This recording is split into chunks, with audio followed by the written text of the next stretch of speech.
The Wall of Philip Augustus is the oldest city wall of Paris whose plan is accurately known, partially integrated into buildings. More traces of it remain than of the later fortifications which were destroyed and replaced by the Grands Boulevards. History. The wall was built during the struggles between Philip II of France and the Anglo-Norman House of Plantagenet. The French king, before leaving for the Third Crusade, ordered a stone wall to be built to protect the French capital in his absence. Origin. The right bank was fortified from 1190 to 1209 and the left bank from 1200 to 1215.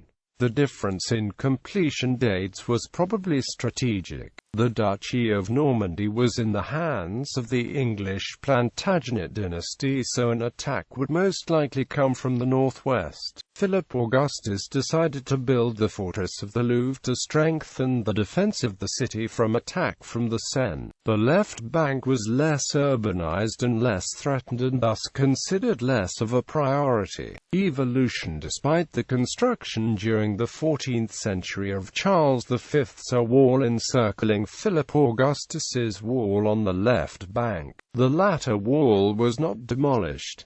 In 1434 it was still considered strong enough and thick enough for a car to be driven on top. However, Charles V's wall did not extend to the left bank, so the Philip Augustus's old wall was strengthened by excavating a large ditch in front of the wall and using the spoil behind the wall to reinforce it, digging a back ditch which merged with the main one on some sections of the wall, flooding those parts of the ditch that were at the same level as the Seine. Flood water was kept in the ditches by means of locks on the river banks, removal of the battlements on the towers and replacing them with conical roofs, strengthening of the gates with a barbican, a bridge, drawbridge and a portcullis. A chemin de ronde was built along some sections of the wall for easier movement of artillery.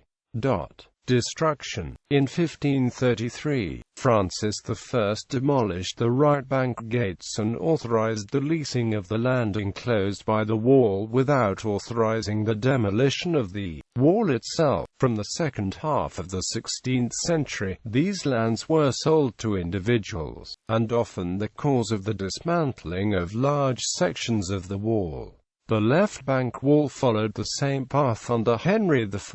In 1590, he preferred digging ditches beyond the city outskirts to once again modernizing the wall. The ditches near the Seine were used as open sewers and caused health problems, so in the 17th century they were filled and replaced by covered galleries. The last remaining gates, unsuited to ever-increasing traffic, were raised in the 1680s from when the wall became completely invisible. Construction of the wall. The Philip Augustus's wall enclosed an area of 253 hectares. Its length was 2,500 meters on the left bank and 2,600 on the right bank. The west side was the weakest point of the defense against Norman threat. Near the Seine, Philip Augustus built Fortress of the Louvre with a fortified donjon and 10 defensive towers surrounded by a moat. The construction cost was slightly more than 14,000 livres during the roughly 20 years of the construction, representing about 12% of the king's annual revenues in the 13th century.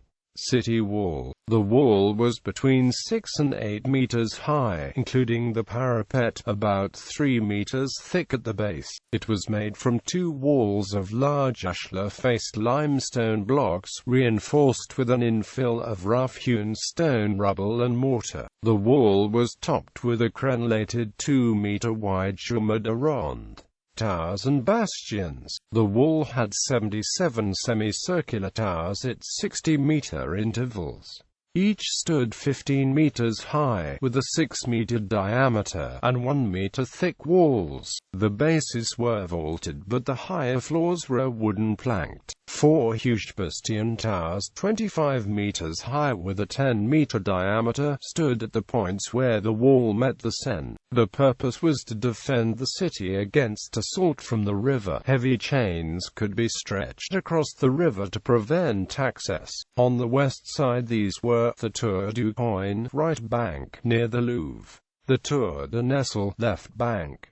On the east side, the Tour Barbeau, right bank; La Tournelle, left bank. Gates and postons. 15 large gates opened onto the roads leading to France's main cities. At first they were identical. An ogival gate closed with 2 wooden panels set into 2 15-meter-high and 8-meter-diameter towers. Inside the gates 2 portcullis completed the construction.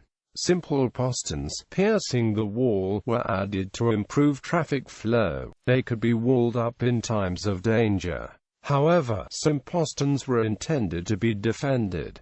Traces of the Wall. Philip Augustus's walls run through the 1st, 4th, 5th and 6th arrondissements of Paris.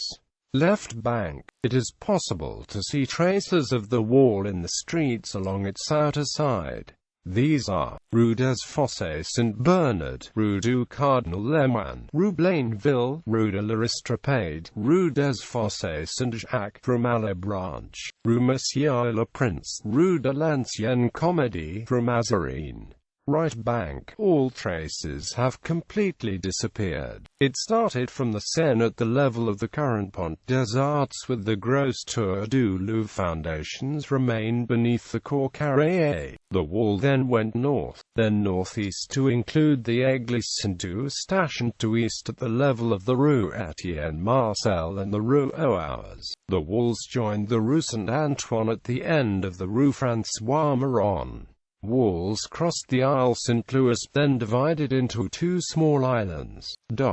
Downstream of the Seine, the wall ended at the fortress of the Louvre and the Tour de Nesle on the left bank. Upstream, a barrage of heavy chains across the river linked the Tour Barbeau to the Tour Loriot, linked itself to the Tournelle. Chains rested on rafts moored to piles driven deep into the river. City gates. At the time of its construction, 11 main gates were laid out. 4 other main gates, as well as numerous postons, were added to reflect the city's growth. The main gates were flanked with towers, and either vaulted or left open to the sky, with gabled roofs and portcullis. Left bank gates. Initially, there were only 5 gates on the left bank: Porte Saint-Germain, Porte Gibert, Porte d'Enfer or Porte Saint-Michel, Porte Saint-Jacques, Porte Bordeaux, Porte Bordeaux or Porte Saint-Marcel, Porte Saint-Victor heading east. In 1420, a new gate was built near Saint-Germain-des-Prés, Porte des Cordeliers. It was sometimes called Porte à Bussy, named after an older gate further north. Finally, at the end of the 13th century, a postern was built east of the Porte Saint-Jacques, the Porte Parpaillé, Porte Sainte-Geneviève at the end of the current Rue d'Ulm. Right bank gates. At first, there were 6 gates on the right bank: Porte Saint-Honoré, Porte Montmartre, Porte Saint-Denis, Porte aux Penters. It should not be confused with the Porte Saint-Denis in Charles V's wall, rebuilt under Louis XIV and still extant today. Porte Saint-Martin. It should not be confused with the Porte Saint-Martin of the wall of Charles V, rebuilt under Louis XIV and also still extant today. Porte Saint-Antoine, or Porte Baudet, or Porte Bordeaux, Porte du Louvre between the fortress of Louvre and the Tour du Coin, linking the wall to the Seine.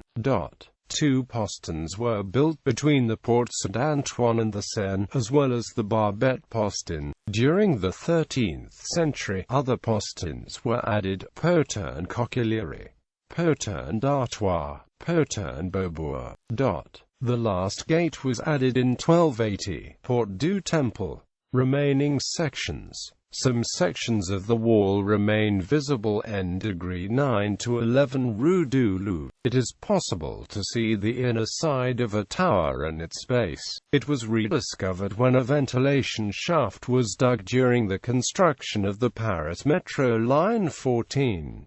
N-degree 57 to 59 Rue des Francs Bourgeois. This is the narrow entrance to Crédit Municipal de Paris.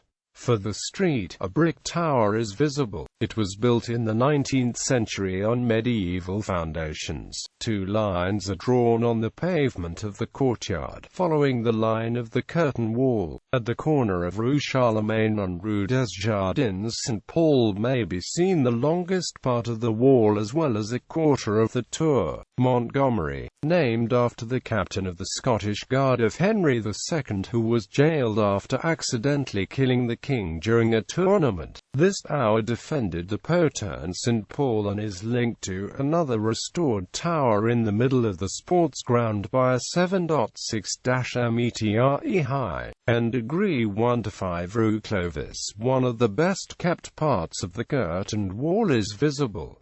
However, the original walk is not accessible to the public.